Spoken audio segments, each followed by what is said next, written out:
Hunter, we loved having you. Thank you for being here.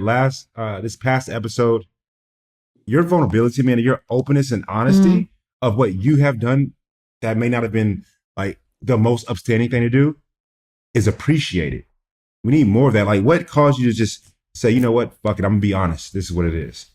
So I look at it as I knew that was a conversation I was going to have with Katie. I knew that was, I mean, we're on a show that's focused on marriage and on getting married. And I think the number one red flags, if we were talking about red flags in marriage, divorce is obviously a pretty big one. So I knew that was something I was going to talk to her about.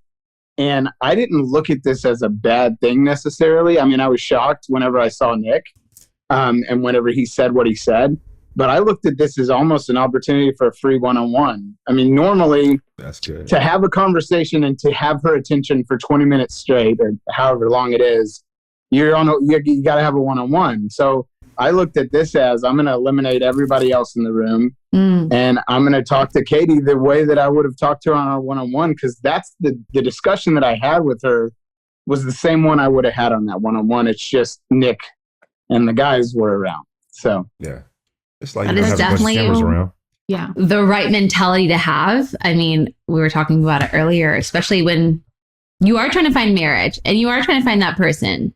These are the conversations you need to be having. And yeah, it just so happens other guys were around, but at least you're getting her. You're letting her see who you are, and you guys connect. Yeah, and I think it's important because that's something that I wanted, if I were in her shoes and there was a guy that was a single dad or that was divorced, I'd want to know. That's the first thing I'd want to know. So I just I try to put myself in her shoes as much as I can. Love that. It shows a lot about you. Happy Father's Day as well, man. I want to say. Yes. Thank oh my you. gosh.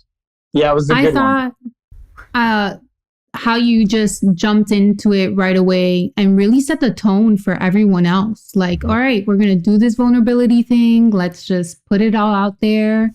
I mean, I have some notes, and as soon as you started talking, my eyes teared up. And I was like, wow, this is where we're going. I'm kind of used to that setting. We do that a lot, and I work a lot in mental health and in recovery. And when you're in the rooms with other addicts and you're talking about getting sober and recovery, you don't hold back. I mean, that's you put it all out there. So I'm really used to wearing my heart on my sleeve and telling my story without holding anything back, because the only way that you can really affect people is if you're having those real conversations and if you're being vulnerable. And I think that's what we need more of, is people to just come out of their shell, because everybody's going through something. Everybody's going through a battle, and hearing other people that have come through that battle and come out on the other side, I think that's what people need to hear.